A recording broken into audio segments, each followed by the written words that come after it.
and excited for, of course, our good friend Christina Loren. Always has the best backdrops. I don't think anyone else has a better American flag. Maybe President Trump will at the White House, but we'll see. Exactly. So let's bring in RSBN host Christina Loren from Nashville, Tennessee. Christina, how you doing? Well, I'm quite honored I get the both of you to speak to today. A very rare occasion, and I'm excited to see both of you. Hello, Bobby. Hello, Matthew. Hello. It's kind of cool. You remember all three of us were right here at the desk on November 5th of 2024. Let's just re-rack, of course, because whenever we're all here together, I always want to talk about it. So, Christina, just your thoughts. Now we are more than 140 days into President Trump's administration, but what was that like, November 5th, 2024? 4 months later, it's all the emotion, everything that came with that night, the celebratory moments that we all had a chance to share together, coming to fruition now because President Trump has lived up to his promises. I truly believe in the big, beautiful bill as well, hoping to get that passed by the 4th of July, Independence Day. And so I think that it was all worth it. Everything that we poured out, our hearts, our souls into letting the public know the truth about President Trump and the truth, more importantly, about who Kamala Harris was and what kind of a leader she would have been for this country. It was all worth it. And it is kind of nice for everything to come full circle and to be able to speak with both of you. I like that haircut, Bobby. Did you do that high and tight in honor of the Army's 250th birthday celebration, which is coming up this weekend? It coincides well, but I just went through a post-op that will have me having big, flushy, beautiful hair once again. We're transparent here at the network, but it's growing in nicely again because we've had some comments, and thank you for that, Christina, because I was with a friend this weekend and he literally asked, what the expletive did you do to your hair? So I do appreciate the positive feedback with it, but the high and tight is nice because I haven't done it since I was way back when in South Pacific years ago in college, the last time it was required. And even then, I don't think it was this low, but nice for the summertime, nice for 250 years of the Army. And Christina, you have that beautiful flag behind you, as I mentioned. What is your forecast, no pun intended, for now 7 months into this golden era? What are some of the highlights that you've seen, and what are some of your favorite executive orders and legislative initiatives that have come out of 1600 Pennsylvania Avenue?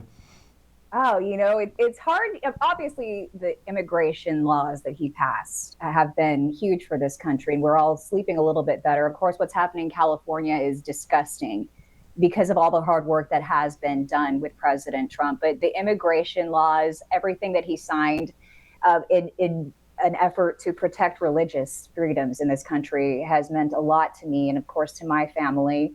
The fact that he's looking out for our economy is huge. And the reason why he wants to get his big, beautiful bill passed so urgently by July 4th, and Mike Johnson as well as House Republicans, is because they want the American people to reap the rewards economically before the midterms. That means that they're betting on this bill. That says everything to me. I don't know why you have three of these Senate members. I'm talking about Rand Paul and Ron Johnson and even Rick Scott of Florida, who are standing up. To me, it sounds like they're trying to make a bigger name for themselves by opposing this bill when House Republicans are betting on it. They're betting the midterms. That's everything on this bill. They believe in it. They believe that the American people, who they know vote with their pocketbooks, are going to reap the rewards. And that's everything. That's in order for power to be maintained by the Republican Party. We need to win the midterm. So I think that a lot of people are getting lost in the language. Strengthening our military is not a bad thing. Tightening up on SNAP program, on other welfare programs in this country, I don't think that's a bad thing. But it is a little difficult when you have to appease certain constituencies. Nonetheless, this bill is going to benefit everybody. Taking the child tax credit from $2,000 to $2,500 for parents like me and for Matthew as well. I mean, that's a big chunk of money that we could all use in our disposable income. So I think he's done so much. It's so hard to see the lawfare that keeps getting thrown in his face. Just up the road here in Nashville, we have our great friend Kilmar Obrega Garcia being detained, and just watching how he was brought back from El Salvador and everything that has surrounded that case. This is a dangerous criminal. I mean, I'm a mom of a 5-year-old boy. Knowing that this guy is just up the road it doesn't set well with me. And watching Nashville, the county, even the city, making these decisions that are so liberal in nature, it's offensive to me. This is a red state. Just because you got these big cities with Democrats in charge, it doesn't mean that they're doing what's right for the surrounding communities. They're all just trying to make a name for themselves, it seems like right now, and sadly, at the people's expense. Yeah, the Nashville mayor, Freddie O'Connell, man, what a great person that is there in Nashville. You know what's weird about Tennessee? It's like such a great state. Nashville's Music City, USA, but then you've got Davidson County there with just a few of those, city council members and the mayor leaning left, trying to pull a country town like Nashville left. It's ridiculous. But anyway, let's go from Nashville to Los Angeles. You're from LA, right? I am from Palm Springs, which is just down the road. And of course, it's when you're that close in California, LA has a lot of influence. It had a lot of influence on the way that I was raised. I am so devastated to see what's happening to law enforcement, to members of the California Highway Patrol, of the Los Angeles Police Department, the way that they're being treated, seeing these rioters taking crowbars and lifting up pieces of concrete, these slabs, and hurling them at law enforcement or setting cars on fire. And of course, whenever you have this type of behavior, looting goes hand in hand. This happened at Home Depot. This is happening at local establishments. And what's so scary about this, and Gavin Newsom's recent lawsuit, the state of California is now filing against President Donald Trump because he sent in the National Guard when clearly the local law enforcement was so pressed they couldn't handle the situation anymore. What's so scary about this is that there is likely to be copycat riots in other big cities, just like we saw during COVID, just like we saw during the George Floyd rioting. This sets a terrible precedent. And when he says that the reason is because President Trump is essentially fanning the flames by sending in more law enforcement, by sending in the guardsmen, that's tantamount to saying that the fire department is responsible for the fire that they show up to put out with sirens and flashing lights. It's the fire department's fault. No, they came to put that fire out. They are the response. It's like saying that the shepherd is responsible for the wolves attacking. It is so dangerous. And then you look at the homeless situation in California, which is heartbreaking. You've got men, women, and children, many veterans living on the streets. They can't get hot meals 3 times a day. And instead of helping American citizens, he's fighting for people who came into this country illegally and smuggled fentanyl, which is exacerbating the homelessness problem. And he's not helping his own people. And he's doing it for political posturing. He's putting politics before people. And it's infuriating to me. And it's so sad because California used to be an area where you would look for the best innovations to come from. And now it's just, you look at the streets, they're covered in tents, they're covered in needles that have just been thrown on the floor. And that's what's happened to my home state. And it is heartbreaking. And yeah, he just wants to win an election. Really a tragic situation going on in California. And to your point, Christina, it's really interesting who we elect in this country, whether it's a red or a blue state, but we see these cities really falling apart because of these leftist blue mayors. And I think of people like Dennis Kucinich, who was actually at CPAC.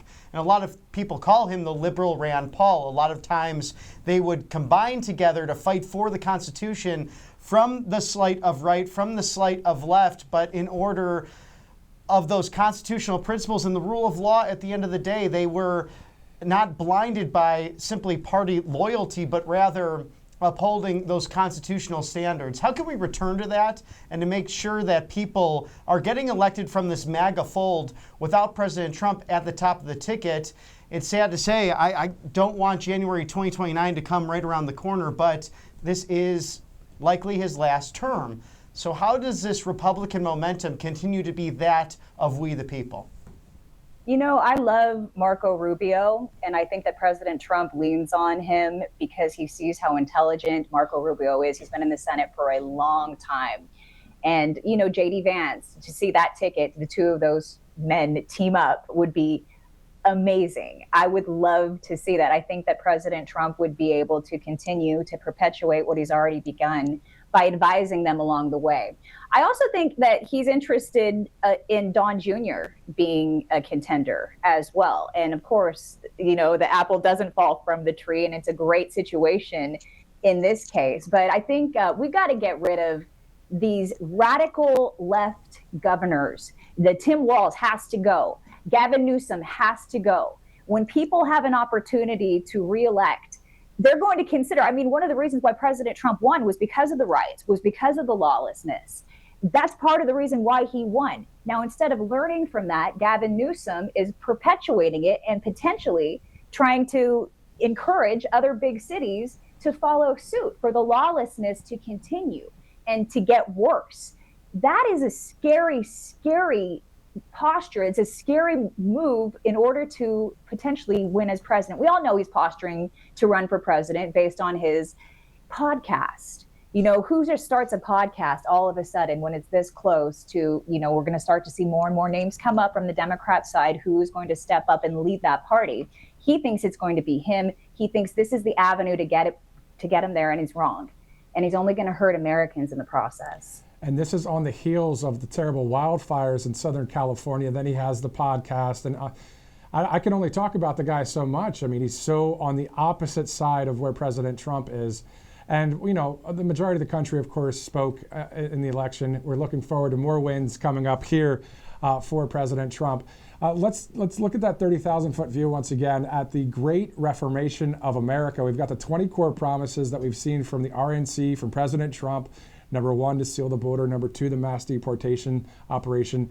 Christina, do you think that everyone kind of realizes the time we're living in right now? I know they do, but do they really? I mean, there's a lot of reformation happening in this country. And it all coincides with some of these major international conflicts as well. Seeing what's happening in Israel, watching Iran, watching Russia, what's happening there. There's so many different things at play. If you're a religious person, it's pretty hard to ignore the end time signs that were promised in the book of Revelation. But I think that most people in this country, just keeping it domestic, I think that they understand that this was a dangerous precedent that Joe Biden, who God only knows who was actually leading the country when he was in office, that he set. And especially when it comes to the fentanyl that was pouring across our border, or the children who were illegally trafficked in this country under his watch, that people were raising the red flag and saying, hey, this is happening, and he did nothing about it. I think that people see that on both sides of the aisle, and they know that it was wrong, and they know that President Trump has stepped in and made this country a lot safer. But there's always going to be people who go against the grain, who feel like they're being slighted, and they're going to try to rally their troops and make a big scene. And unfortunately, these people oftentimes live in big city centers, and we'll just have to wait and see what happens. But I wouldn't be surprised to see more riots in cities like Chicago, in Portland, Oregon, in Seattle, and the usual suspects as well. Something to hope for, as we thank Christina Loren for all of your great insight and all of the work you do to make America great again. We need more voices like Christina out there. Exactly. Christina Loren from Nashville, Tennessee, RSBN host. Thank you so much. We'll see you again soon. Thank you. It was great to see you both. And Bobby, you really do look good. I like the haircut. Thank you. Beautiful as always. Thank you, Christina. Thank you. Bye, guys. I guess she didn't like my haircut.